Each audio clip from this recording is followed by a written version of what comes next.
Amém. É muito bom estar aqui de volta, agradeço o convite para poder voltar aqui e pregar. Eu fico muito feliz de poder rever a todos e poder compartilhar. Vocês me ouvem bem sem microfone? Sim. Sim? Ok. A gente não vai precisar estar usando o microfone, então.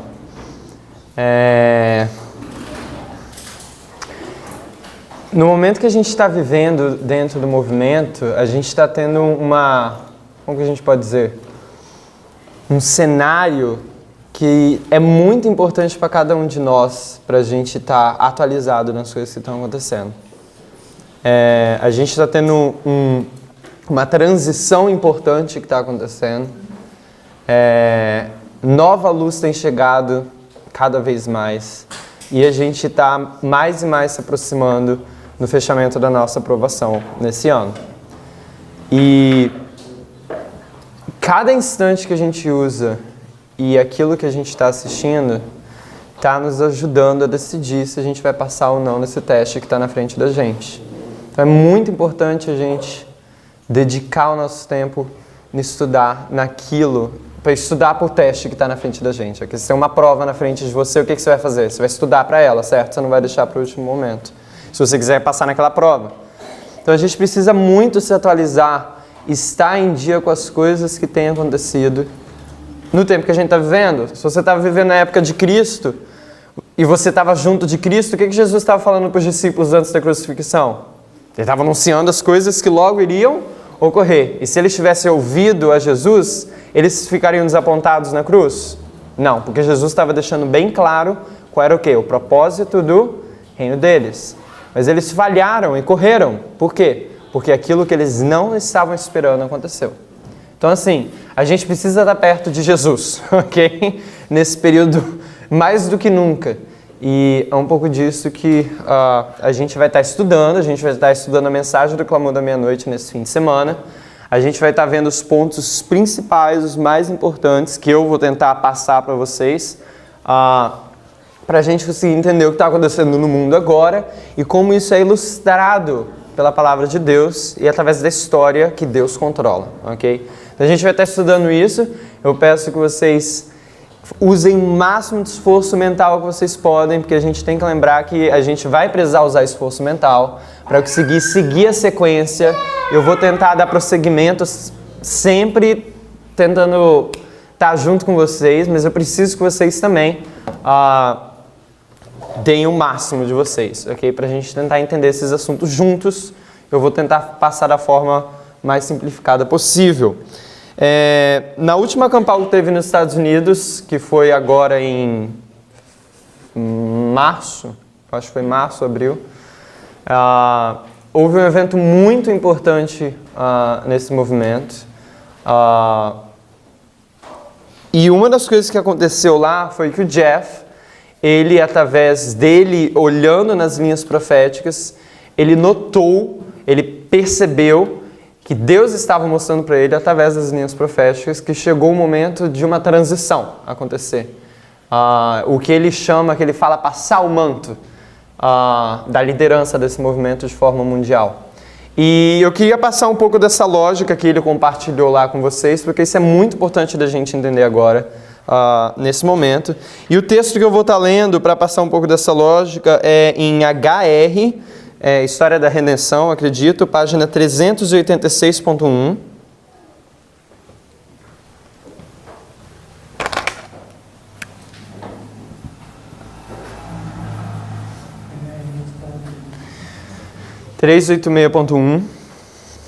E depois 387.2.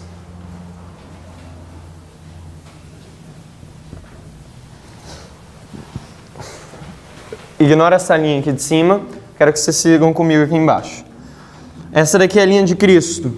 Quem começa a fazer o trabalho na linha de Cristo? É Cristo? Não, veio uma pessoa antes, que é João Batista, né? Você vai lá em Malaquias 3, verso 1, vê uma pessoa para o quê? Preparar o caminho, não é certo? Antes de Jesus. Então quem é que você tem? Você tem João Batista e depois você tem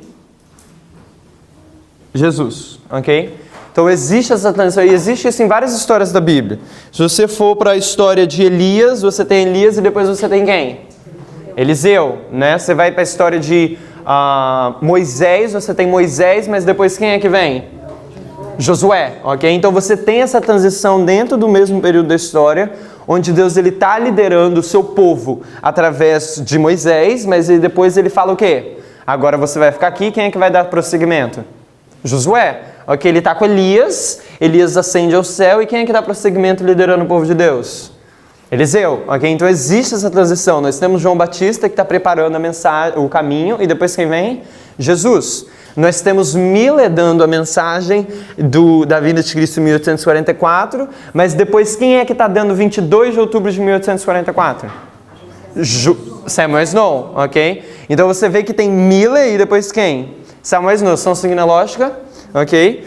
Então se a gente for em História da Redenção 386, fala bem assim: minha atenção foi chamada para a proclamação do primeiro advento de Cristo. João foi enviado no espírito e poder de Elias a fim de preparar o caminho para Jesus. Os que rejeitaram o testemunho de João não foram beneficiados pelos ensinos de Jesus.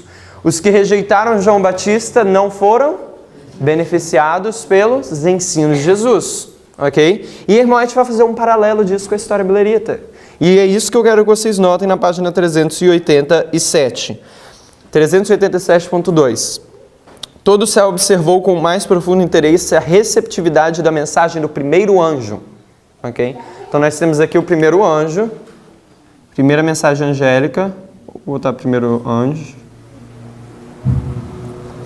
E ele diz bem assim: porém, muitos que professavam amar a Jesus e que derramavam lágrimas ao lerem as histórias da cruz, ridicularizavam as boas novas de sua vinda. Em vez de receber a mensagem com alegria, declararam ser ela um engano, odiavam os que amavam seu aparecimento e expulsaram-nos das igrejas. Os que rejeitaram a primeira mensagem não podiam ser beneficiados pela segunda. Os que rejeitam a primeira mensagem angélica da história milerita não poderiam ser beneficiados pelo quê? Pela segunda mensagem angélica, ou pelo segundo anjo. Só que não termina aí, olha só o que vai dizer. Eles não podiam ser beneficiados pela segunda, nem o foram pelo clamor da meia-noite. Então eles não, por não receberem a primeira mensagem angélica, eles não podem receber o quê? A segunda e nem o quê?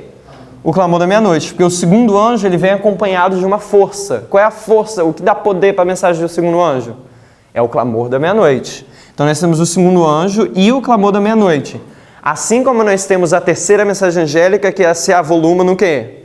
No alto clamor, ok? Nós temos a segunda mensagem angélica que vem com o clamor da meia-noite para dar poder. Assim nós também temos a terceira mensagem angélica no fim dos tempos, que ela se ajunta com o quê? Com o alto clamor, para dar força para ela. Então as pessoas que não receberam a mensagem do primeiro anjo não podiam ser beneficiadas do segundo. E o Jeff, ele não estava mostrando esses textos, ele estava comentando, porque esse tipo de informação, geralmente as pessoas que já estão seguindo o movimento já têm na cabeça, ok? Então ele mostrou essa lógica para dizer o quê? Que ele notou pela linha profética que o momento dele já chegou. E que agora ele diretamente, publicamente, eu estava lá para ver isso, disse: eu estou passando o manto para o Parminder. Aí você fala, como assim ele tem autoridade para fazer esse tipo de afirmação ou qualquer coisa do tipo?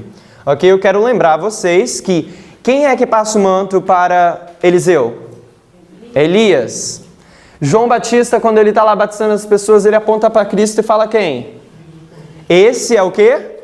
O Cordeiro. Quem é que reconhece o segundo mensageiro? É o primeiro, ok? Então muitas pessoas também estavam questionando, ok, não, mas nós temos o Marco Barros e o Tabo que também foram ungindo junto com o Parminder, por que você vai escolher apenas o Parminder? E aí ele pontua essa lógica de que o quê? Quem é que, por Deus, recebe a informação de quem é o segundo mensageiro? Quem é que reconhece o segundo mensageiro? O primeiro, ok? O primeiro mensageiro é o que passa o manto para o segundo. É João Batista que reconhece Jesus, ok? É Elias que reconhece Eliseu. Moisés, ele vai para o monte, o que Deus fala para ele?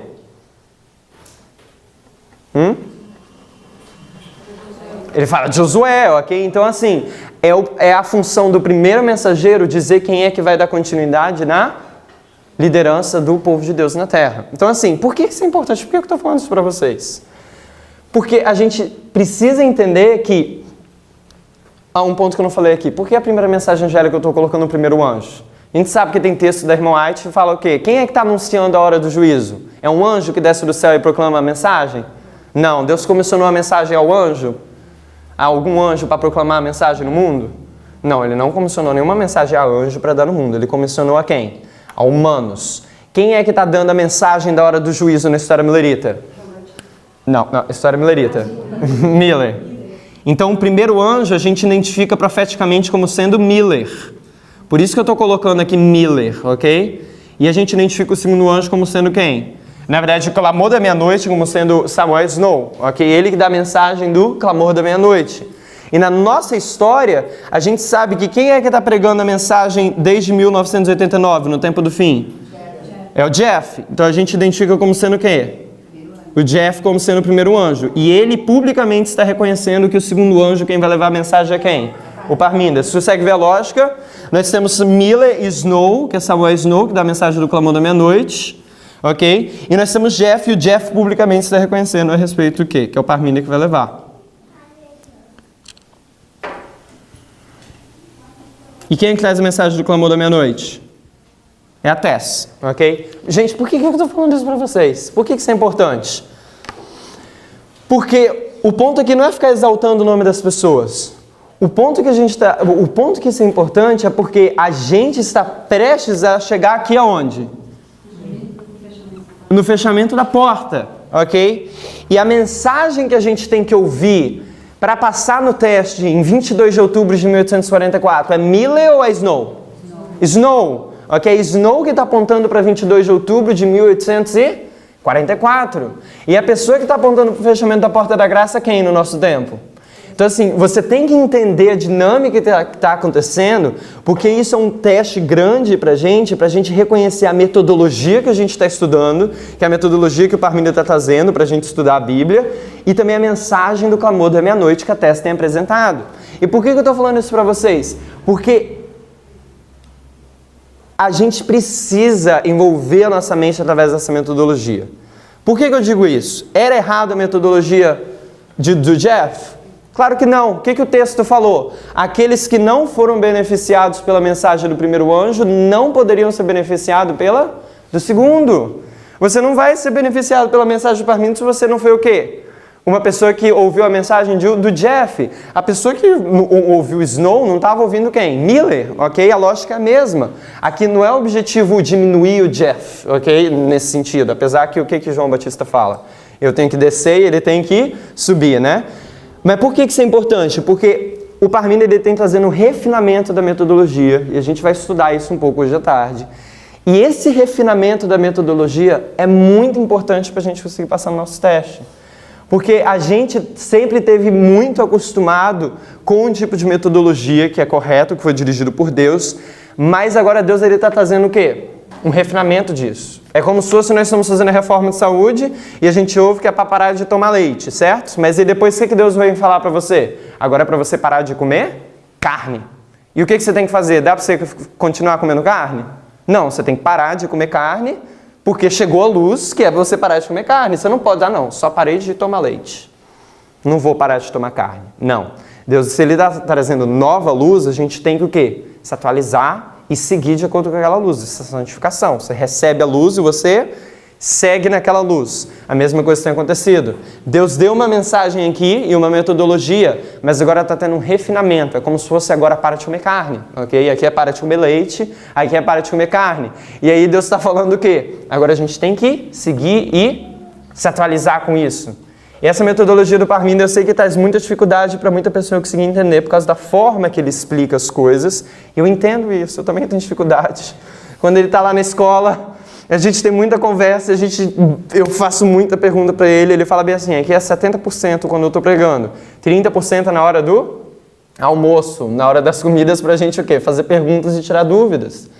Só que eu estou lá perguntando com eles, vocês aqui não estão lá. Então assim, existe essa situação onde a pessoa não é todo mundo que tem um contato direto para poder fazer as perguntas. Mas mesmo assim, se você assiste os vídeos, e isso eu digo por experiência, não é um vídeo, não é dois vídeos que você vai reparar isso. Eu passei um trimestre com o Parminda aqui no Brasil, e antes de passar um trimestre aqui no Brasil, eu tinha passado com ele lá nos Estados Unidos, no Arkansas. E eu pude notar a mudança da forma como eu leio a Bíblia hoje. E isso eu não digo por causa de uma aula. Isso eu digo por quê? Por causa do trimestre que eu passei junto com a pessoa. Quando você assiste, você entende. Eu estava lendo esse texto aqui e eu estava saltando tantas palavras que eu não sei, eu peguei o texto e fiz assim, ó. Porque eu pulei tantas palavras que eu nem tinha reparado. Só que aí, a partir das aulas que você vai seguindo com Parminder, uma após a outra, você vai vendo como que a gente tem que manusear com cuidado cada palavra, cada verso. E isso que é o importante, é por isso que eu estou destacando isso para vocês.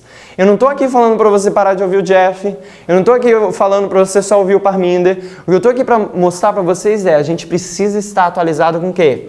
Com essa metodologia da gente ter cuidado com o verso, da gente ver ele com mais análise, da gente ir para o contexto original primeiro, e é isso que ele tem apresentado. E essa metodologia é muito importante para a gente passar nesse teste que está aqui na frente da gente, que é o fechamento da porta. Ok? E se você for perguntar para o Parminder e você perguntar para ele, o que eu devo assistir? O que você acha que eu devo estudar? Sabe o que ele vai falar? Eu tenho quase certeza, assiste as aulas da TES. Ok? Porque a gente precisa entender a mensagem do clamor da meia-noite, que está sendo passada, é o segundo anjo junto com o clamor da meia-noite, ok? E é isso que eu vou estar compartilhando com vocês agora, porque isso é de extrema importância para a gente conseguir se atualizar e entender os eventos que estão na frente da gente. A gente entender o quê? Os eventos que vão acontecer. E para a gente entender isso, é a mensagem do clamor da meia-noite que mostra isso para a gente através dos eventos. Então, algumas coisas para esse fim de semana. Vocês lembram dessa apostila, aqueles que vieram na Campal aqui no ano passado? Se vocês puderem trazer isso amanhã, vai ser muito bom, ok? Aqueles que não tiverem, puderem se juntar. Eu particularmente vou estar usando apenas um gráfico deles. Essa daqui, a Batalhas do Rei do Sul. Eu vou estar usando muito esse gráfico aqui amanhã, quando a gente for estudar junto. Isso é muito importante para a gente conseguir dar prosseguimento. Ok? Na verdade, assim, quando você tiver uma dúvida, você olha assim no gráfico e você lembra dos pontos, ok? Então, assim, vai ser bem legal. Eu vou tentar passar por isso de uma forma bem devagar e detalhada, para que a gente possa estar na mesma página. Eu não quero avançar sem estar na mesma página que vocês, ok? Então, a gente vai indo da forma mais devagar possível e vai ser bom se vocês puderem trazer isso daqui amanhã, ok? Ou hoje à tarde, dependendo, talvez a gente comece a falar isso um pouco hoje à tarde. Então, isso é só uma introdução do que aconteceu no Arkansas agora no início desse ano. E eu acho que isso, assim, foi muito providencial de Deus para dirigir as nossas mentes para essa metodologia que o Parminder tem apresentado. E a maioria das pessoas que estão tendo dificuldades com a mensagem da TES, a gente consegue notar, é porque as pessoas não estão acostumadas com essa metodologia que o Parminder está trazendo. Okay? Estudo de parábolas, essas coisas. E eu queria dizer uma coisa que eu tenho falado recentemente, é que as pessoas que falam português no mundo não têm desculpa quanto à mensagem do Clamor da Meia-Noite, ok? Tem 46 vídeos da TES no canal da Escola dos Profetas do Livrinho. Esse número deveria tocar alguns sinos para vocês. Tem 46 vídeos lá, ok? E é essa mensagem que a gente tem que estar estudando, ok? Isso é o... Quanto tempo a gente falou do Clamor da Meia-Noite? Quanto tempo a gente não tem falado sobre isso? E isso chegou até nós. É a mensagem que aponta para o quê? Para o fechamento da nossa porta. Isso é a mensagem do Clamor da Meia-Noite, ok? Então, assim, a gente tem que estar atualizado com isso e em língua portuguesa isso não está em falta, ok? E as pessoas que falam inglês têm que dar continuidade. A Tess, ela tem fazendo muitas palestras no canal Le Grand Cri, né, que é em francês, e tem em inglês traduzido para o francês. As pessoas que falam inglês têm que se atualizar porque as coisas têm avançado, não pararam no Brasil, ok? Tem avançado mais e mais, é isso que eu estou fazendo aqui com vocês. Estou pegando esse material que ela tem compartilhado lá e estou passando aqui para vocês das coisas que têm se atualizado em relação à mensagem. Ela está agora, acredito, no Canadá e assim, gente, a luz sempre cresce. Samuel Snow, ele apresentou uma mensagem, ele começou primeiro entendendo que seria no outono, e depois ele chegou que seria no 10º dia do 7º mês, 22 de outubro de 1844. A mensagem não parou em um local. Deus sempre o quê? Traz mais luz. Ok? Isso sempre acontece. Tá? Então vamos lá, vamos começar no estudo de hoje. Isso daqui, eu vou desenhar aqui a linha dos 144 mil, ok? Antes de desenhar a linha dos 144 mil, vou mostrar uma lógica para vocês. A lógica do alfa e do ômega.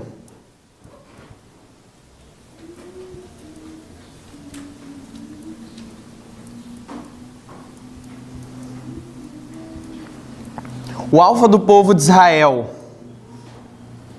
foi na história de quem? Moisés. E o ômega? Quando que acabou a graça para o povo de Israel? Na época de Cristo. Ok? Isso daqui é o alfa e o ômega de Israel antigo. Mas nós temos o alfa e o ômega de Israel moderno. Quem é o povo de Israel? Quem é Israel espiritual no fim dos tempos? A Igreja Adventista, que começou quando? De 1798, com o movimento milerita até 1844, não é isso? Isso daqui são os mileritas. Vou botar um M de mileritas aqui, você pode escrever mileritas, se você quiser. E qual é o ômega do Adventismo? É a nossa história, ok? E a nossa história, o nosso tempo do fim, não é o propósito desse estudo, ok? Mas o nosso tempo do fim começa em 1989. 1798 é a parte A de Daniel 11:40, 1989 é a parte B, que marca o tempo do fim da nossa geração. 1798 é o tempo do fim da geração dos mileritas, Grande Conflito 356.2 fala sobre isso. 1989 é o tempo do fim da nossa geração, ok? Isso vai até o fechamento da Porta da Graça, tá? Então isso daqui é o alfa e o ômega, que é o 144 mil. Então nós temos o alfa e o ômega de Israel antigo, Moisés e Cristo, e nós temos o alfa e o ômega de quem? De Israel moderno, que é quem? A nossa história do Adventismo, Israel espiritual, como a irmã Aide sempre fala. E começou Israel moderno aqui nessa história, de 1798 a 1844, são 46 anos da construção do templo, assim como levou 46 anos para construir o quê? O templo na época, ok, que Jesus estava vivendo, isso você acha em João 2:20, eu acredito.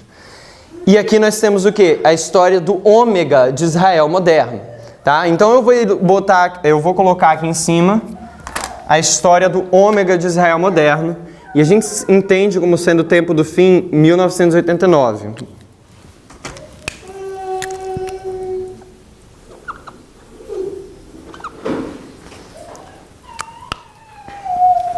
A gente vê 11 de setembro como marco, onde começa a cair o quê? Os gotejos da chuva, com o anjo de Apocalipse 18, ok?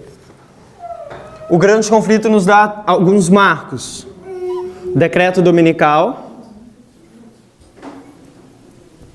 que se avoluma num alto clamor, e depois você tem o quê? Fechamento da porta da graça, que é Daniel 12, verso 1. Vou colocar bem aqui, Daniel 12, 1. O que acontece em Daniel 12, 1? Ela fala que Miguel se... Miguel se levanta, e quando Miguel se levanta, o que acontece? É o fim da intercessão, ok? Ali é o fechamento da porta da graça para a humanidade. Ele sai do santuário e vem para a terra na segunda vinda. Ok? Nas nuvens do céu. Tá? Então a gente tem esses marcos que são dados na linha dos 144 mil. E eu queria fazer o paralelo deles na história milerita.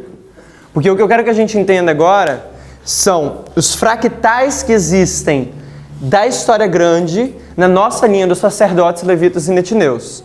Mas o que eu quero destacar aqui são as campais que acontecem na história milerita de Boston, Concord e Exeter, ok? Essas campais é o que faz avolumar o alto clamor. E é isso que eu quero dar destaque aqui nessa palestra, tá? Então nós temos isso daqui que é a história dos 144 mil no fim do mundo. Nós temos o tempo do fim, que é o período onde você está arando a terra, se você bota isso no modelo da agricultura, ok? Vamos colocar o modelo de agricultura aqui junto comigo para a gente seguir na mesma página. Aqui a gente tinha um período de arar. Antes de você plantar, o que você faz com o solo? Você ara, certo? Então aqui é esse período onde você está arando a terra. Eu não vou poder escrever aqui, que eu vou escrever. Eu não recomendaria escrever aqui, que a gente vai escrever algumas coisas aqui no meio. Talvez aqui embaixo, vamos ver. arar a terra. Ok? E aí, em 11 de setembro, veio o anjo de Apocalipse 18 e a gente marca isso como o começo do quê? Da chuva. Temporal ou serôdia? A temporal. Então, vou colocar aqui, esse é o período da chuva.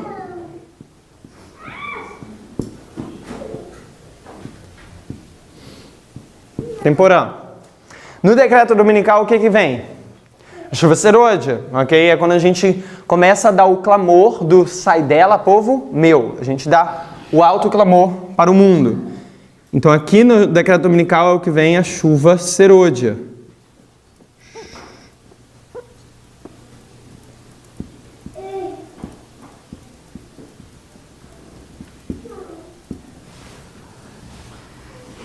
Em Daniel 12, verso 1, se você não está acostumado, como assim você está usando esse negócio de chuva temporânea de arar? Por que você pode dizer que está arando a terra aqui? Qual a autoridade que você tem para falar que em 1989, para 11 de setembro, você está arando a terra?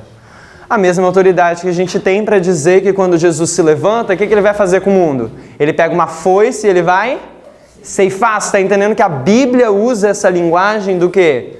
Do modelo de agricultura. Não é uma coisa que eu estou criando aqui para vocês. É um modelo bíblico. O modelo bíblico diz que quando Miguel se levanta, ele vem com uma foice na mão, ele vai fazer o quê? Ceifar, ok? Então a Bíblia coloca isso daqui como o quê? A ceifa. Então a ceifa é um modelo de agricultura. A gente sabe que a chuva serôdia é o quê? É um modelo de agricultura. Será que no decreto dominical a gente vai ver uma chuva literal? Não. A chuva serôdia é um símbolo do quê? A mensagem que a gente vai dar para o mundo. A chuva é um símbolo da mensagem. Você vai em Deuteronômio 32, verso 1, você vai encontrar sobre isso. Você vai em Isaías 28, em vários lugares você vai encontrar o refrigério como sendo um símbolo do quê? Do descanso, que é a chuva serôdia. Primeiros escritos 278, eu acho que você vai encontrar sobre isso. Então assim, não é o objetivo desse estudo. Mas a chuva serôdia é uma mensagem que vem no decreto dominical, onde a gente chama o povo para sair dela, povo meu. Só que a Bíblia, irmão Ait, dá o quê? A simbologia do modelo de agricultura. Então você tem a ceifa, você tem a chuva serôdia, e logo você tem que ter o quê? A temporã, e você tem que ter o período que você ara, ok? Então esse daqui é o modelo de agricultura quando a gente coloca na nossa linha. Só que o que eu quero destacar aqui é a história millerita, ok? Qual é o paralelo de 1989 na história millerita? Quando que é o tempo do fim da história millerita? 1798, que faz paralelo com 1889. Aqui é quando o ateísmo destrói o papismo, ok? E aqui em 1989 é quando o papismo, junto com os Estados Unidos, destrói o ateísmo, a União Soviética. Então é um ataque e um contra-ataque. Aqui o ateísmo vence contra o papado, aqui o papado vence contra o ateísmo, que é quando cai o Muro de Berlim, que é o símbolo do quê? Do fim do comunismo, o fim da União Soviética, ok? Quando o Papa e o presidente dos Estados Unidos, como que o Papa e os Estados Unidos conspiraram para assistir o movimento solidário da Polônia para acelerar o fim do comunismo. Okay? A história mostra como que o Papa se juntou com os Estados Unidos para destruir a União Soviética, que é o comunismo. E se você estuda um pouco sobre o comunismo, você vai ver que uma das primeiras características é que o comunismo é o quê? Ateu. Ok? Então você vê que existe essa batalha, que mesmo ponto aqui não é provar isso daqui. Okay? Isso daqui é outro estudo, é uma hora só para falar sobre isso. 11 de setembro, qual é o marco na história millerita? Você pode ir para 11 de agosto de 1840, com a queda do Império Otomano. Você tem o Islã aqui, em 11 de setembro você tem também o quê? O islamismo. Mas também outro marco. Qual é o outro marco que a gente pode juntar ali com 11 de setembro? 19 de abril. Por que a gente pode colocar 19 de abril? O que aconteceu 19 de abril de 1844 na história millerita? O primeiro desapontamento, mas não mais que isso, mas também você tem a segunda mensagem angélica que chega. E o anjo de Apocalipse 18 fala o quê quando ele desce? Caiu, Babilônia. Caiu, Babilônia. Qual a mensagem angélica? É a repetição da segunda mensagem angélica. Então se você se perdeu aqui comigo, volta aqui. Se você for em Apocalipse 14, verso 8, você vai ver lá 14, versos 6 e 7, é a primeira mensagem angélica. E aí você chega no verso 8, vai ter a segunda mensagem angélica. E Apocalipse 14, verso 8, que é a segunda mensagem angélica, é caiu Babilônia, ok? Quando você vem para o anjo de Apocalipse 18, agora não é mais Apocalipse 14, É o anjo do Apocalipse 18. Na nossa história, o anjo do Apocalipse 18 desce e ele repete uma das 3 mensagens angélicas. E a mensagem que ele repete é a segunda. Ele fala, caiu, caiu, Babilônia. Então, em 11 de setembro, quando a irmã White fala que os grandes edifícios de Nova York caíram e se desceu o anjo do Apocalipse 18, nós vemos o anjo que está repetindo a segunda mensagem angélica na nossa história, ok? E isso é paralelo com o 19 de abril, quando a segunda mensagem angélica chegou primeiramente na história milerita. Vocês estão seguindo? Não? Vamos para Apocalipse 14, verso 8.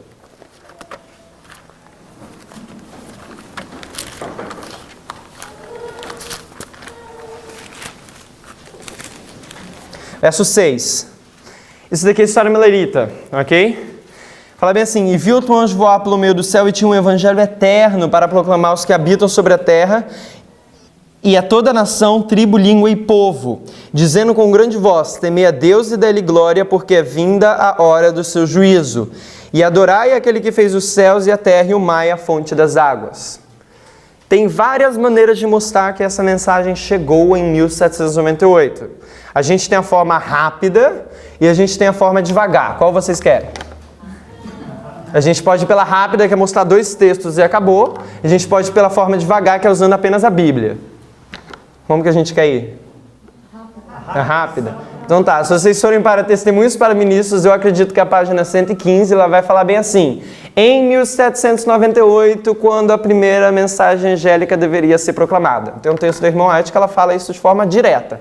Ela fala que em 1798 é o fim do período do homem do pecado. Paulo adverte aos habitantes da terra o quê? Você não pode pregar a vinda de Cristo até que passe o período do homem do pecado. Quando que acaba o homem do pecado? 1798, a ferida mortal, quando ele recebe a ferida mortal. E aí ela fala bem assim, a partir dessa data que você deveria proclamar o quê? A hora do juízo. Temei a Deus e dê-lhe glória, por quê? Porque é vinda a hora do seu juízo. Então a primeira mensagem angélica, a irmã White, ela fala diretamente no espírito de profecia, que chega em 1798, ok? Então isso é a primeira mensagem angélica, tá? E ela é fortalecida, não vou falar sobre isso para não confundir. Verso 8. Segunda mensagem angélica, ela fala bem assim, e outro anjo seguiu dizendo, você tem o primeiro anjo, agora é o segundo anjo, e aí diz bem assim, caiu, caiu Babilônia, aquela grande cidade que a todas as nações deu a beber do vinho da ira da sua fornicação. Quando chega essa segunda mensagem angélica, ela chega no primeiro desapontamento dos mileritas. Eles pregavam que Jesus ia voltar nessa data aqui. Quando ele não voltou, o que as igrejas protestantes, o que Babilônia começou a falar? A ridicularizar, certo? Então aí você vê que os mileritas começaram a proclamar o quê? A queda de Babilônia. As igrejas protestantes, elas começaram a rejeitar, fechar as portas, desde antes aqui da mensagem, e eles começaram a proclamar a queda de Babilônia. Que essas igrejas protestantes voltaram para Roma, são igrejas caídas, ok? E essa segunda mensagem angélica de Apocalipse 14, verso 8, ela chega em 19 de abril de 1844. Então, se você quiser colocar, você coloca aqui, ó, Apocalipse 14, verso 8. Então, a segunda mensagem angélica, que é Apocalipse 14, verso 8, o que ela diz? Caiu, caiu. Agora, se você for para Life Sketches 411, a irmã White vai falar o seguinte... E esse texto todo mundo já conhece. Ela fala bem assim, estão dizendo que eu teria proclamado que Nova York será lavado por uma onda do mar. Todo mundo conhece esse texto, certo? E ela fala bem assim, quão terríveis as cenas que onde ocorrer quando o Senhor se levantar para sacudir a terra terrivelmente. Então se cumprirão as palavras de Apocalipse 18, de 1 a 3. Aí ela fala mais para baixo, eu sei que somente algum dia aí os grandes edifícios serão derrubados com a força de Deus que derruba e revira. Uma luz que me foi dada me diz que está agindo no mundo o espírito de destruição, uma palavra da boca de Deus, um toque de seu poder, e os grandes edifícios cairão. Cenas tão terríveis ocorrerão que não podemos imaginar. Isso em 1906 ela escreveu, e ela está tratando aqui, ela está falando sobre Nova York. Okay? Então a gente aplica esse texto como sendo o quê? A chegada do anjo de Apocalipse 18. Quando? Quando caem as torres de Nova York. Então qual é o anjo que tem aqui? Apocalipse 18, ela fala de 1 a 3. Vamos lá em Apocalipse 18, de 1 a 3.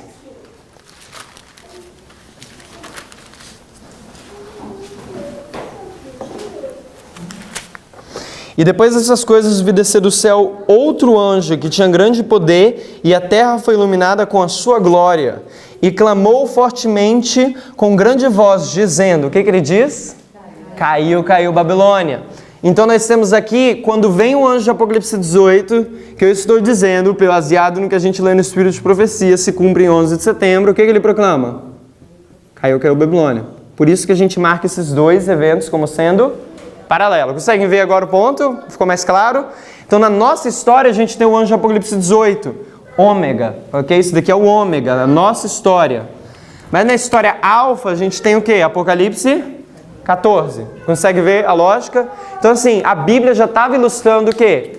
A nossa geração, ok? Que estava acontecendo aqui. Então, nós temos caiu Babilônia, a segunda mensagem angélica. Por isso que a gente coloca 19 de abril em 11 de setembro, tá? E por que a gente fala que pode colocar 1840 aqui também? Porque a gente combina as mensagens, ok? Irmão, a gente fala sobre combinar as mensagens. E em 1840 é a profecia que se cumpre em relação ao quê? Ao islamismo, segundo ai da profecia bíblica. E em 11 de setembro, o que acontece? Você vê o ataque do islamismo e a gente entende isso como sendo o terceiro ai da profecia bíblica. Então você vê o Islã sendo marcado em 1840, o Islã sendo marcado em 11 de setembro. Você vê a segunda mensagem marcada em 19 de abril de 1840, você vê a segunda mensagem angélica sendo marcada em 11 de setembro. Por isso que a gente combina esses dois marcos, ok? Se vocês quiserem mais informações como que a gente faz isso, eu acredito que nas palestras do Noel, se vocês forem no canal do Livrinho, quando ele fala a respeito de Esdras 7:9, ele mostra essa lógica bem mais devagar, mostrando com textos e calma e tudo mais. Como que a gente combina 1840 com 19 de abril de 1844. Ok? Mas esse não é o propósito agora do estudo, então por isso que a gente passou um pouco rápido. Noel de Rosal, eu acho assim, de Rosal, ok? Então vamos continuar. O que começa no decreto dominical? Começa o alto clamor, ok? Quando a gente começa a dar o alto clamor, sai dela, povo meu. E quando que começa o alto clamor, é um paralelo do clamor da meia-noite. E vocês vão encontrar isso em Primeiros Escritos 277. Eu não vou fazer isso agora. Mas o alto clamor que a gente dá, a irmã ela faz um paralelo com o clamor da meia-noite, tá? O clamor da meia-noite começou quando na história milerita? –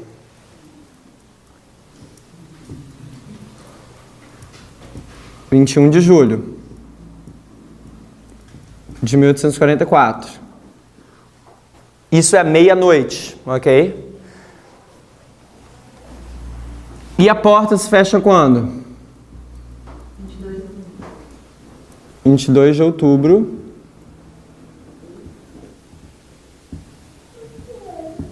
de 1844. Então nós temos aqui os marcos da história milerita que são colocados junto ou paralelo com a linha dos 144.000, ok? Nós temos a meia-noite, que é um paralelo do decreto dominical, que é quando começa a crescer a mensagem no clamor da meia-noite, quando ela é primeiramente dada. E aí, depois nós temos a porta fechada, 22 de outubro, ok? Que é quando eles esperaram a segunda vinda de Cristo, mas aí que é quando Jesus entra no Santíssimo, tá? Então isso é a linha dos mileritas, paralelo com a linha dos 144.000. Mas tem alguns marcos que eu não coloquei aqui, ok? E é isso que eu quero ler com vocês agora. E eu peço... E provavelmente eu vou...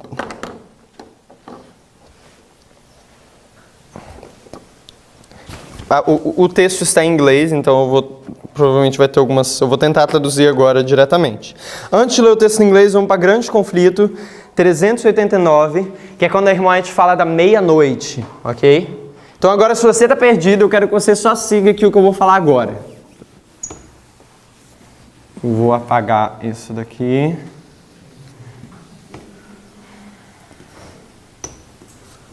O que eu quero que você note agora é o seguinte.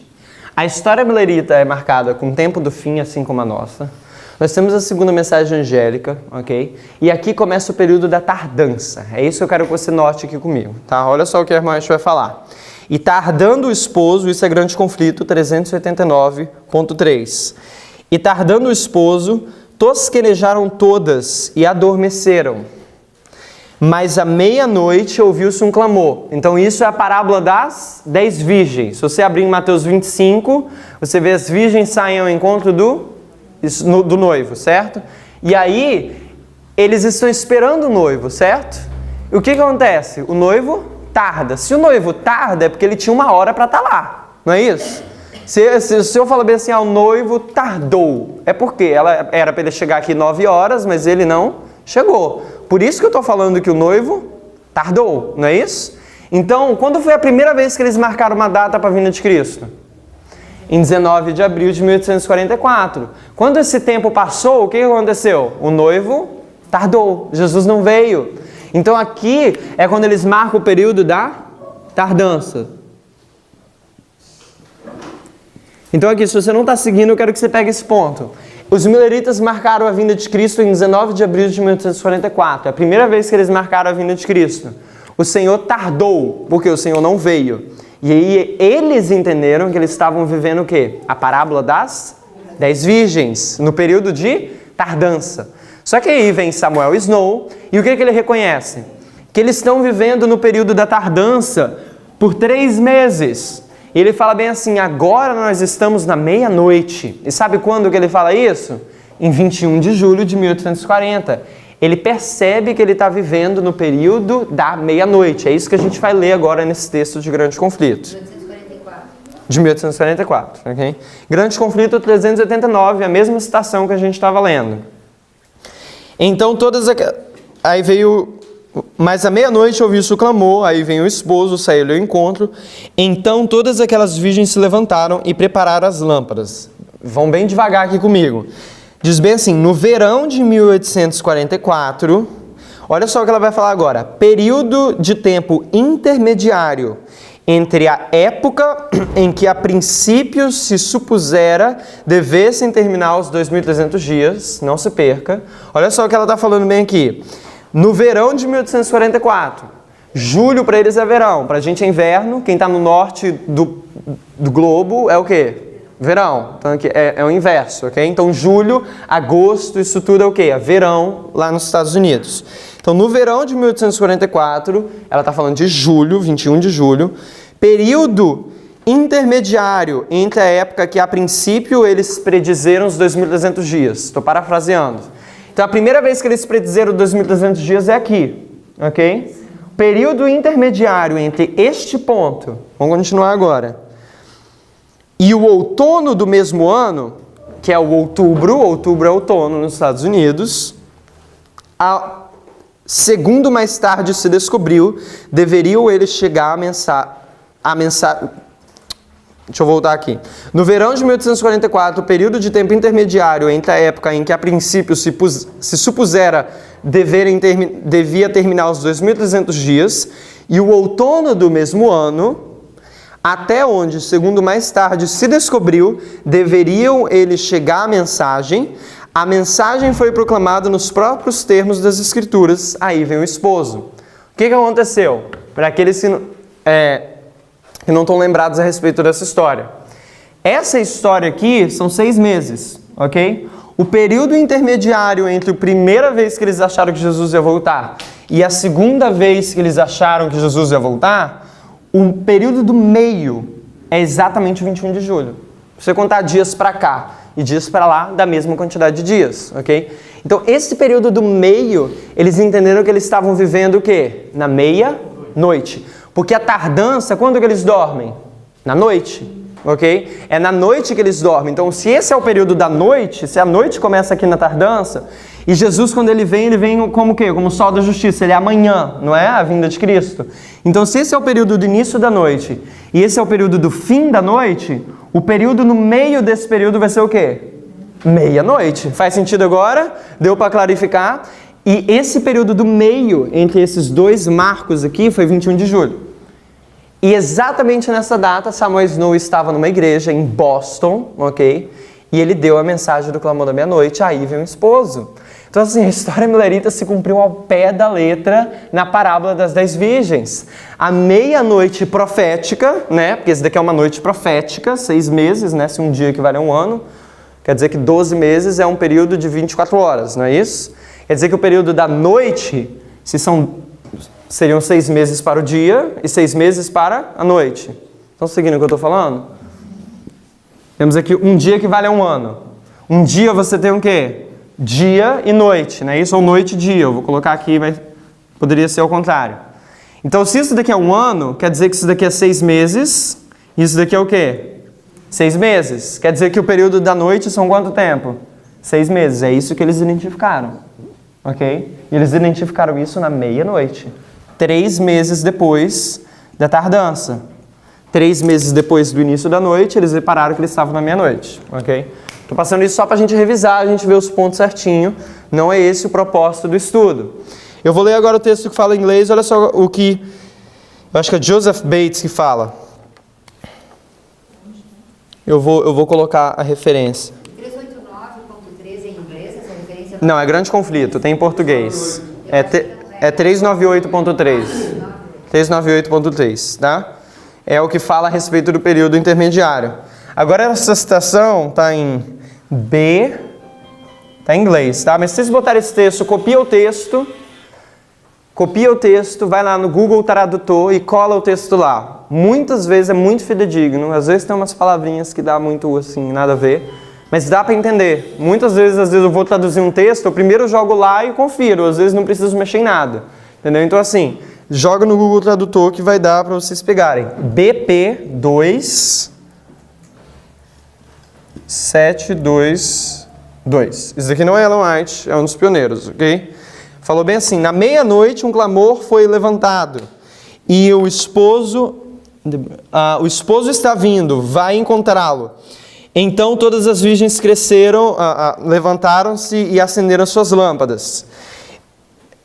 A gente já mostrou, aí é que ele explicando, a gente já mostrou que o tempo de tardança para o noivo, o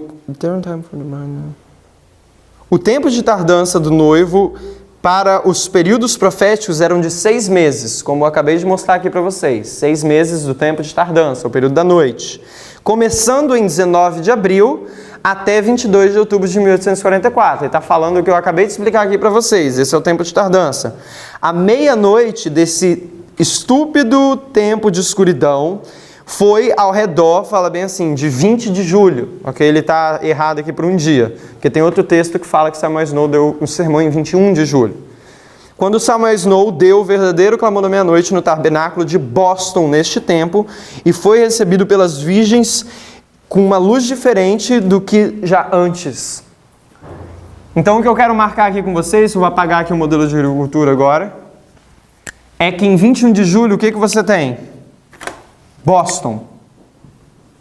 Quando é Samuel Snow, ele dá a mensagem do clamor da meia-noite, ele aponta para o 10º dia do 7º mês, quando Cristo viria voltar, e ele coloca isso pela primeira vez aqui publicamente, né? Que eu já escrevi artigos antes, mas em Boston. Então, 21 de julho é marcado como Boston.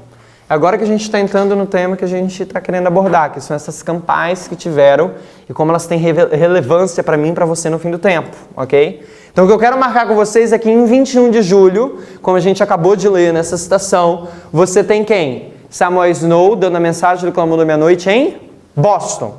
Se você está perdido, pelo menos pega essa parte aqui comigo, ok? Então, você tem Samuel Snow dando a mensagem ali em Boston em 21 de julho. Na mesma citação, no próximo parágrafo, vai falar bem assim: uma campal aconteceu em Concord, eu acho que é New Hampton, NH, né? Algum lugar no 1º de agosto. Então aqui essa pessoa que eu acho que eu não tenho certeza quem é que está escrevendo esse livro, mas ele está falando que teve uma campal que foi aonde? Em Concord, ok? Concord. Isso daqui aconteceu no dia 1º de agosto. E é isso que eu quero marcar aqui, eu vou marcar em vermelho.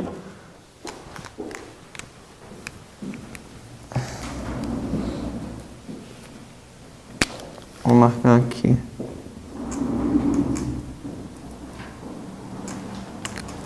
Essa campal que teve em Concórdia. E qual foi a próxima campal que teve? Ah, a data, esqueci de colocar. Esse aqui é 1º de agosto de 1844. E a próxima campal a gente sabe qual foi, é de Exeter, certo? Vou colocar bem assim, o alto clamor. Estou tentando seguir o padrão aqui, gente. Não. Na nossa história a gente sabe que o decreto dominical ele se avoluma para o quê? Para um alto clamor.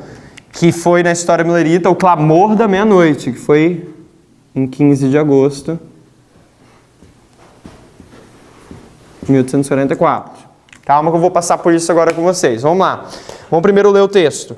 No dia 12 de agosto, que é quando começou o clamor, começou a campal, ok? Mas o clamor mesmo foi dado em 15 de agosto. Fala bem assim. Outra campal aconteceu em Exeter. Da mesma maneira, alguma coisa como as sequentes campais, né? Pareciam ter uma força que continuava sobre a mente. You are going to have new wine. Você vai ter nova luz aqui, alguma coisa que vai dar um novo ímpeto para o trabalho. Esse daqui é o que fala o texto. Eu quero ler outra passagem que fala bem assim, agora em PFF4, 802, vamos lá. Também em inglês. PFF4, 802.3. Vai dizer bem assim. Em maio, ele, está falando de Samuel Snow, retornou para o Worcester, permanecendo até 21 de julho. Então, sendo convidado, Samuel Snow pregou naquela data na larga igreja Tabernáculo de Boston. E ele pregou. Atenção, aí vem o esposo, né? No 10º dia do 7º mês. Vai encontrá-lo. Aí o próximo parágrafo diz: isso começou a crescer começou a crescer logo depois na campal grande em Exeter, em agosto, ele deu o discurso bem marcável, ok? Seguindo mais abaixo na página 804.1, o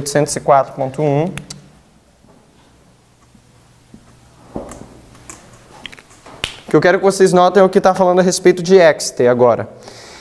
Isso maravilhou o movimento. Começando na campal de Exeter e espalhando-se rapidamente através dos outros campos mileritas em várias reuniões, pregando o tempo, ou o tempo definido como ensinado por Snow. Eles rapidamente levaram para centenas de líderes mileritas. Snow ele mesmo falou sobre isso continuamente através do leste, ok, dos Estados Unidos. Então o que eu quero pontuar para vocês aqui é o seguinte, se você se perdeu aqui durante essa apresentação. Vamos lá. Nós temos a história milerita, que ela é paralela com a nossa história. Quando chega aqui no decreto dominical, a gente entende que esse é o paralelo da meia-noite na história milerita. Porque no decreto dominical a gente começa a dar o alto clamor. E na história milerita é na meia-noite que eles começam a pregar o quê? O clamor da meia-noite. Consegue ver o paralelo? Ok? Quando chega em 1º de agosto, você tem Concord, que é quando começa a aumentar, é outra campal que acontece. E logo depois você tem Exeter. E essa campal em Exeter é quando é marcado pelo quê? Pelo tempo, ou tempo definido. Você lembra que eu acabei de ler aqui? Como ensinado por Samuel Snow. É isso que ficou muito marcado. O tempo, a mensagem pregada do tempo, que Jesus vai voltar em 22 de outubro de 1844, ficou marcado aqui em Exeter. Ok? Por que eu quero que você veja isso? Porque esses eventos estão paralelos com a nossa história aqui dos sacerdotes, quando eu vou desenhá-la aqui agora. E depois você tem a porta fechada em 22 de outubro. E essa porta fechada é um teste que eles vão passar. Então você vê que a mensagem do clamor da meia-noite começa em 21 de julho, começa no decreto dominical, e ela cresce até um alto clamor. E você vê que tem esse aumento de conhecimento antes deles passarem no quê? No teste. Deus ele dá uma mensagem para eles têm um aumento de conhecimento na mensagem e aí eles são testados em 22 de outubro de 1844. Mais citação para a gente ler? Não. Ok. Agora a gente vai desenhar a linha dos sacerdotes.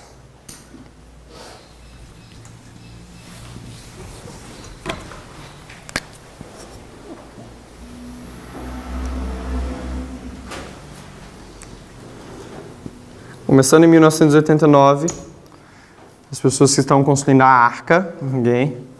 Temos aqui 11 de setembro também como o mesmo marco, onde começa a chuva temporã. E agora que vai começar a ficar um pouquinho mais difícil. Mas vamos lá.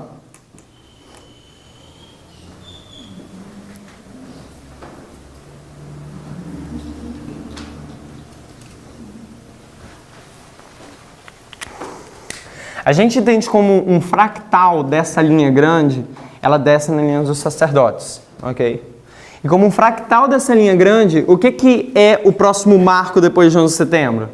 É o decreto dominical, ok? E a gente entende como sendo da nossa geração um fractal ou um pequeno desenvolvimento, início do desenvolvimento, não sei se pode ser o início, mas um desenvolvimento do decreto dominical como sendo em 2014. E não é o propósito desse estudo mostrar sobre isso, mas eu quero que você siga a lógica. A gente entende depois como isso, como sendo o nosso fechamento da porta em Ráfia, que é esse ano, 9 de novembro. Ok? Isso daqui é Ráfia. Vou colocar só Ráfia aqui.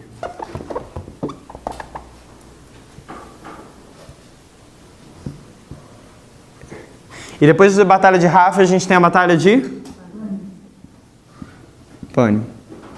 Você fala, Daniel, de onde você tirou esses nomes? Como é que você está vindo com esses nomes? De onde veio isso? Tem um vídeo recentemente que eu gravei, eu acho que foi recomendado para a gente assistir eles, aqueles que puderam assistir.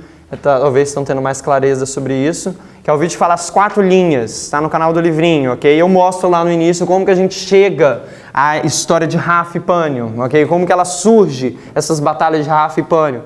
Se você vai na história de Daniel 11, você vê que entre 1989 e o decreto dominical tem 2 batalhas. Essas são as batalhas de Ráfia e Pânio, e elas marcam o nosso fechamento da porta, ok? Como sendo Ráfia, e aqui o outro fechamento da porta da graça, só que para os levitas, tá? Mas não é o ponto agora falar sobre isso. O que eu quero que vocês entendam aqui é que essa história está paralelando, essa história dos 144 mil, ela é como se fosse uma forma da nossa história dos sacerdotes, ok? E a mesma história que está acontecendo aqui é a história que está acontecendo na nossa história. Vamos lá, vamos começar a falar sobre isso. Um pouquinho antes da gente entrar na nossa história dos sacerdotes, eu quero destacar aqui essa história dos 144 mil. Quando que é a formalização da mensagem que a gente entende? 1996, ok? Antes disso a gente tem o quê? Um aumento do conhecimento, que a gente atualmente marca como sendo 1991.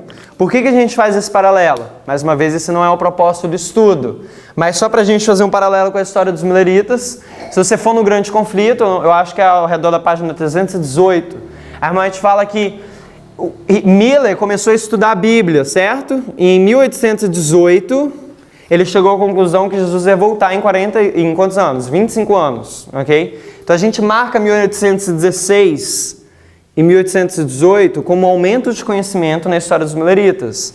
Chega o tempo do fim, tem um aumento de conhecimento que acontece aqui nesse marco, tá? Depois a mensagem é formalizada em 1833 com a queda das estrelas.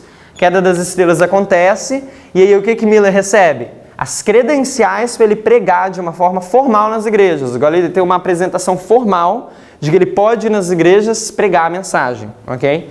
Então o que a gente vê aqui?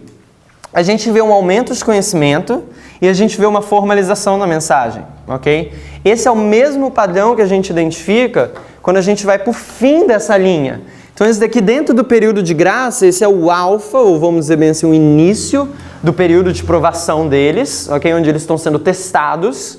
E aqui é o fim do período onde eles estão sendo o quê? Testados, ok? E se você ver, segue o mesmo padrão. Qual é a revista que é publicada em 1996? O Tempo do Fim. Então você vê que o tempo é marcado aqui. E isso é um aumento de conhecimento. Eu vou botar a C, de aumento de conhecimento. O que acontece em Exter? O que é o destaque de Exter? É o tempo. É a mensagem do tempo. Então você vê que existe um marco inicial. Você tem um aumento de conhecimento de Miller, que leva até a formalização da mensagem. E eles são testados aqui, nesse ponto, em 11 de setembro. Em 11 de setembro não, em 1840, que é o teste deles, da mensagem que eles estão proclamando.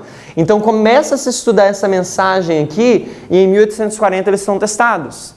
Da mesma forma no decreto dominical, ou sendo na história millerita, a gente tem Boston, o início da mensagem do clamor da meia-noite. Você tem a campal de Concord, que existe esse aumento de conhecimento, esse avolumar. E aí depois você tem o quê? O tempo sendo marcado aqui em Exeter. É ali onde a gente leu que o quê? Maravilhoso ímpeto foi dado ao movimento, ok? Então você consegue ver que isso é marcado aqui nessa história, como sendo o tempo que ficou muito marcado, como a gente leu ali naquele texto. E aí depois eles são o quê? Testados, em 22 de outubro de 1844.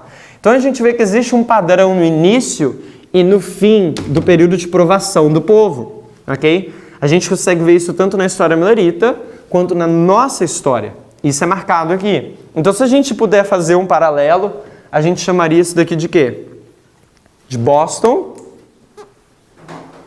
Aliás, quando que o muro de Berlim caiu em 1989? Caiu à meia-noite de quando? 9 de novembro. Ok? Será que isso faz um paralelo com 21 de julho, que é o quê? À meia-noite. Consegue ver o paralelo? Então a gente vê que isso daqui é o quê? Boston. O aumento de conhecimento a gente tem como o quê? A campal de Concord. Ok? E o tempo em Exeter. Então você tem Boston, Concord e Exeter, que é quando você tem um tempo, a revista do tempo do fim. E aí aqui você tem um teste. Só Daniel, que teste que a gente tem em 11 de setembro? O que Jesus disse? Eu sou o pão do céu, quem não comer de mim, o que vai acontecer? Não tem parte comigo no reino dos céus. Aqueles que rejeitaram a Cristo, você foi em João 6, 66, 666, eles se voltaram de Cristo e eles nunca mais voltaram a andar com Ele. É o teste do quê? De comer o maná. Ali onde eles falam, duro é esse discurso, quem o pode ouvir? Então o povo é testado com o quê? Com o pão que desce do céu. E quando que desce o livrinho que a gente tem que comer? É aqui em 11 de setembro. É aqui quando o anjo desce, ele traz o livrinho que a gente tem que comer. É aqui nessa história. Então o povo... desenhei uma porta aqui, é um livrinho. É aqui onde o povo tem que comer esse livrinho. É aqui onde o livrinho fica doce em 1840. A profecia se cumpriu. Ficou doce na boca. Ok? É o teste deles terem que comer o livrinho. E você vê isso ilustrado em João 6, quando Jesus passa essa mensagem para eles e muitos rejeitam e nunca mais voltam a andar com Cristo. Em João 6, 66. Ok? Então você tem um aumento de conhecimento da mensagem e aí você tem um teste. Você tem um aumento de conhecimento da mensagem do clamor da meia-noite, na história millerita, e eles são testados. Isso se repete na nossa história. Na nossa história, desde 2014, um dilúvio de informação começou a entrar. Como vocês estão vendo, eu estou falando de várias coisas aqui, ok? Parece muita informação, ok? Mas antes de 2014 não era tanto assim como é agora. E por isso que a gente marca a chegada da chuva serôdia em 2014. E é por isso que a gente diz que 2014 é um tipo do quê? Não tipo, estou usando a palavra errada. A progressão do quê? Do decreto dominical. Rafael, a progressão do quê? Daniel 12:1, que é quando fecha a porta, ok? Então a gente vê que esse fractal, ele está fazendo o quê? Ele está sendo, essa linha grande está fazendo um fractal aqui. Daniel, por que você pode fazer isso? Isso é um princípio da lei de Deus, na natureza. Se você pegar uma folha grande, certo? Um galho grande, você vai ter o quê? Galhos menores. E esses galhos menores seguem o mesmo padrão do quê? Do galho maior. E dentro do galho menor, se você pegar um outro galinho menor dentro desse galho, esse galinho pequeno ele vai seguir o padrão do quê? Do galho maior. Então isso é um princípio na natureza, ok? Isso é um princípio das leis da natureza. E a gente vê que as linhas funcionam da mesma forma. Essa é a linha dos 144 mil, mas na linha dos sacerdotes a gente vê que existe o mesmo princípio, o mesmo padrão, ok? E esse padrão se segue aqui com 2014, quando sendo a chegada da chuva serôdia para a gente, em Daniel 12:1, quando se fecha a porta. E se a gente está seguindo o paralelo das linhas, o que a gente deve esperar ter aqui no meio? Quantos marcos? 2 marcos. E quais são eles? Aqui é Boston. Aqui é Campbell de quê? Concorde. Aqui o quê? E é exatamente o que aconteceu, irmãos. O fechamento da porta da graça, o fechamento da aprovação a gente entende como sendo ráfia. Mas qual mensagem que chegou em 2018? O que chegou no movimento em 2018? A mensagem do tempo. É a mensagem do tempo que apontava para o fechamento da porta da graça. Assim como o Exter, a mensagem do tempo, ela chega aqui com grande poder apontando para 22 de outubro de 1844. Consegue ver o paralelo? Ok? E a gente consegue ver como 2016...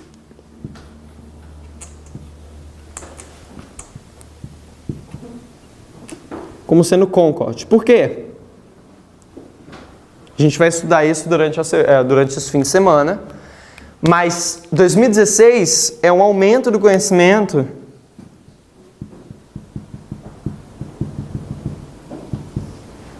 dessa mensagem, que cresce como um alto clamor. 2014 começa a vir a luz sobre Esdras 7:9, que abre grande luz para a gente entender várias coisas. 2016 é quando se entende as batalhas de Ráfia e Panion. Em 2018 é quando a gente consegue ter o quê? A data de Ráfia. Então você vê que é um avolumar do alto clamor.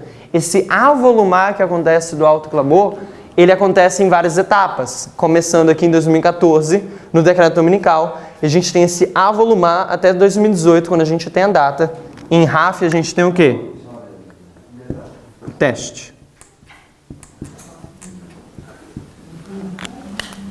E a gente vê que esse mesmo padrão segue aqui. Se a gente copiar esses 2 marcos.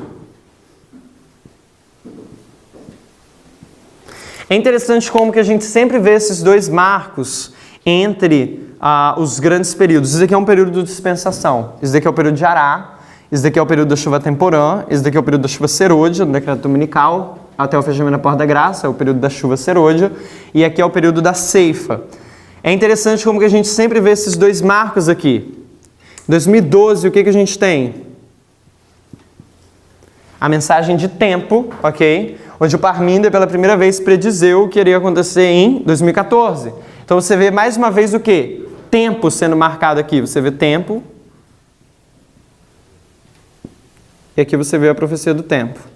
Daniel, de onde você está tirando essas ideias? Vamos para esse período da dispensação aqui, quando fecha a porta da graça. Quando fecha a porta da graça, tem alguns eventos muito importantes que acontecem. Um deles é o decreto de morte. E depois, o que a gente vai ouvir no céu, que muitas pessoas vão ouvir como um trovão, mas o povo de Deus vai ouvir o quê? A data e a hora da vinda de Cristo. Então, o que a gente tem aqui nesse segundo marco? Tempo. Vocês conseguem ver, irmãos? A gente tem tempo aqui. A gente tem um tempo em Exter. A gente tem a revista do tempo do fim. 2018, o que a gente tem? O tempo de Ráfia. Então a gente consegue ver como que esses marcos eles estão conectados. E eles mostram pra gente o que a gente precisa fazer para passar nesse teste aqui.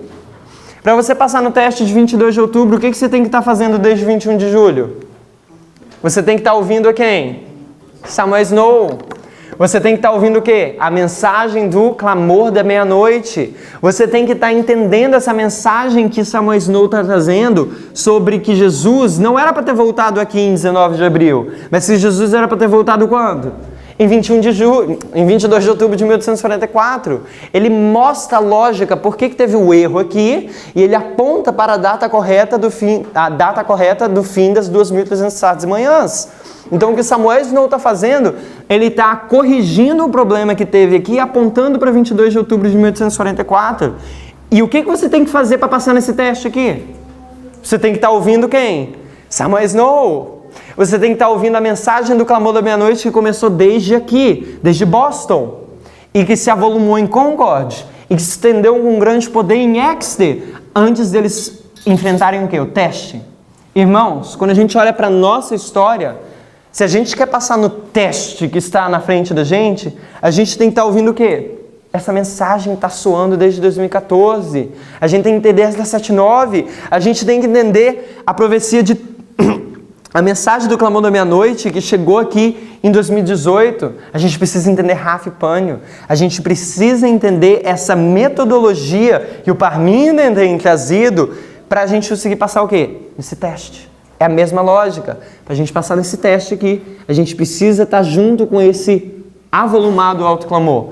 Da mesma forma, para a gente passar no nosso teste de ráfia, a gente precisa estar seguindo esse avolumado autoclamor para a gente passar aqui. E é por isso que é tão importante a gente entender as dinâmicas que estão acontecendo no movimento agora. Porque a gente saber a data do nosso teste não te ajuda nada em passar o teste. Se eu falo para você, ó, a gente vai ter uma prova, você está na escola e o professor fala que você vai ter uma prova no dia 9 de novembro. Isso quer dizer que você vai passar no teste? Não, isso só quer dizer que você vai estar lá. Então você sabe quando vai ser. Mas isso não é nenhum sinal seguro de que você vai passar.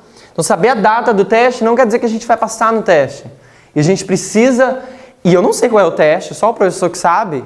Ok? Só o professor que é Deus que sabe. Mas o que eu posso dizer pelas linhas, porque Deus ele não só dá o teste, ele fala o quê? A matéria que vai cair, não é isso? E a gente vê pelas linhas proféticas que para a gente passar no teste aqui, a gente precisa estar acompanhando o quê? Esse autoclamor. Então eu não sei o que vai ser o teste, mas eu posso dizer para vocês como que a gente se prepara para ele. E a forma que a gente tem que se preparar hoje é entendendo, assistindo, buscando a mensagem do Clamor da Meia-Noite, seguindo com a metodologia que o Parmínio tem apresentado, para a gente conseguir passar sobre isso. Daniel, não sei de nada. Eu estou aqui preto, parece um quadro branco para mim, eu não estou entendendo nada que você está falando. Não vou dizer calma, mas ao mesmo tempo eu vou dizer não se desespere. Ao mesmo tempo que eu posso dizer que não é para você ficar com calma. Porque sim, a gente tem que buscar essa mensagem. A mensagem do Clamor da Meia-Noite esteve aqui no Brasil, ok? Tem 46 vídeos lá para vocês assistirem, buscarem, onde a Tess passa por cada um desses pontos com o quê? De forma pausada e detalhada.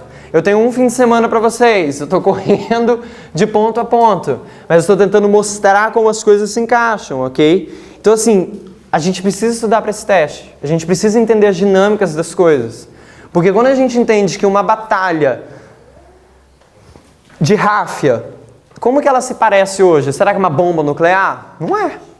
Então como que a gente vai identificar as coisas que vão acontecer? Tem muita coisa que a gente precisa estudar, a gente tem muito a desaprender. E eu queria dar uma palavra para vocês, porque eu não sei se vai ser de conforto ou como quer que seja. Eu diria que a gente tem muito mais a desaprender do que a aprender. E as pessoas que estão chegando recentemente no movimento, elas estão tendo um tempo muito mais fácil, uma facilidade muito maior de se preparar para passar no teste do que as pessoas que já estão há mais tempo. Porque as pessoas que estão há mais tempo, elas têm muito o quê? A desaprender. Da forma como a gente faz aplicações, da forma como a gente lida com a Bíblia. A gente tem muito a desaprender. Agora, se você está chegando agora recentemente, você está chegando com uma página branca, ok? Que não vai... que você vai escrever coisas novas. Então, a gente está tendo muito que desaprender dessa metodologia que a gente sempre utilizou, ok? Que não é errada, mas ela tem passos, vamos dizer bem assim. Para a gente chegar a uma conclusão aqui, a gente tem um passo A, B, C. A gente sempre foi direto aqui, ok? Agora Deus está refinando isso com a gente. Ele está falando, calma, vamos com cuidado. Vamos primeiro ver esse passo 1 aqui, vamos ver esse passo 2, vamos chegar a esse passo 3, agora sim você faz essa aplicação, ok? Então assim, a gente está passando por um refinamento na metodologia. Antes de fazer uma aplicação bíblica, a gente tem que ver o quê? O contexto histórico. A gente tem que ver a aplicação primária, a gente vê qual é a intenção original, para depois a gente fazer a aplicação para o nosso tempo. E para as pessoas que estão há muito tempo no movimento, isso é mais complicado. Porque a gente está acostumado a vir aonde? A vir aqui direto, ok? Então assim, se você está chegando agora, não fique assustado com esse monte de informação. A primeira vez que eu fui numa campal, eu também fiquei assim, uau, é bastante coisa, né? mas isso não é impossível. Você aprende a dirigir um carro, na primeira vez que você pegou no carro, você sabia dirigir? Depende, algumas pessoas sim, algumas pessoas não. É muita coisa, a pessoa tem que passar marcha, ao mesmo tempo tem que botar o pé na embreagem, ao mesmo tempo tem que passar seta, ao mesmo tempo tem que fazer isso, a pessoa está tirando carteira, ficou o quê? Louca, não é? Mas aí depois de 1 ano, como é que a pessoa está dirigindo? A pessoa já faz tudo automático. Ninguém chega fazendo as coisas de automático no início, logo de primeira. Quando eu chego e falo para você o que é o batismo de Cristo na nossa linha, para mim eu vou falar logo, é 11 de setembro. A gente sabe que o batismo é um símbolo de 11 de setembro, mas para você talvez não está claro agora. Por quê? Você não está acostumado com as linhas. Mas é aí que começa esse trabalho, de você estudar. Você pegar um vídeo que às vezes é de 1 hora e aí você estudar, você percebe que você está 4 horas em um vídeo. Isso é normal, isso é um processo que todo mundo já passou, tem que passar. Para a pessoa se familiarizar com os marcos. Isso daqui era uma coisa que eu deveria estar mencionando e a igreja toda gritando como um grande coral. Que a gente deveria saber isso já o quê? Instalando na nossa mente. Assim como a gente sabe que o cordeiro é quem? Cristo. Se você vai pregar para uma pessoa no mundo, você vai falar o cordeiro, a pessoa vai falar quem é o cordeiro? Cordeiro, o animal. Então assim, isso é normal a pessoa não conseguir fazer a conexão das datas logo de início. Mas ao você se familiarizar com a mensagem, você vai ver esses marcos e vai clicar de uma forma muito mais o quê? Mais simples para você. Assim como dirigir um carro, pode ser pilotar uma bicicleta, parece ser início, mas depois que a pessoa se acostuma, ela o quê? Ela já consegue andar sozinha, tá? Então assim, não fiquem desencorajados pela quantidade de datas e informações. Não tem tempo para a gente dar continuidade, eu vou tentar dar continuidade à tarde nas outras 2 linhas, que é a linha dos levitas e a linha dos netineus, e como que elas fazem um paralelo com a linha dos 144.000 e a linha dos sacerdotes. Então é bastante informação, mas eu espero que vocês não desanimem, porque isso está dando informação dos eventos que vão acontecer antes da vinda de Cristo. Eu queria que vocês notassem um ponto. A Bíblia fala que Jesus vai vir como um ladrão à noite para aqueles que são filhos das trevas. Aqueles que são filhos do dia não vão ser pegos de surpresa. Deus tem revelado luz para o seu povo, onde Ele mostra os eventos sucessivos de acontecimentos antes da sua vinda. Aqueles que vão ser pegos de surpresa são aqueles que são filhos da noite e que não têm olhado para as profecias que Deus tem apontado. Então, espero que vocês se sintam motivados a gente cavar e ir com mais detalhes em cada um desses marcos. A gente vai passar durante a semana, a gente vai falar um pouco mais detalhadamente na guerra das histórias de Pirro e a Segunda Guerra Mundial e ver como que eles fazem paralelo para a gente no fim dos tempos, entender mais cada um desses marcos de 2014, 2016, 2018 e 2019. A gente vai ver com calma cada um deles e eu espero que isso traga mais clareza para cada um aqui, para a gente se preparar para esse teste que está diante da gente, ok? Vamos nos ajoelhar para orar? Pai Celestial, muito obrigado pelas horas sagradas do sábado. O Senhor promete uma bênção dobrada para esse dia e a gente pede essa promessa para a gente, Pai. São muitas datas e às vezes a gente fica se perguntando para que decorar essas datas. E eu peço que o Senhor nos ajude a ver a importância de entender esses temas e como que o Senhor tem delineado os eventos proféticos para a gente, Pai. O Senhor não tem deixado o seu povo em trevas, mas o Senhor tem dado luz para a gente agradece por isso. A gente pede que o seu Espírito Santo trabalhe na nossa mente para que a gente possa ter clareza de cada um desses pontos, por mais difíceis que possam ter. Ajude a ter persistência e firmeza de fé. A gente pede isso e agradece em nome de Cristo Jesus. Amém.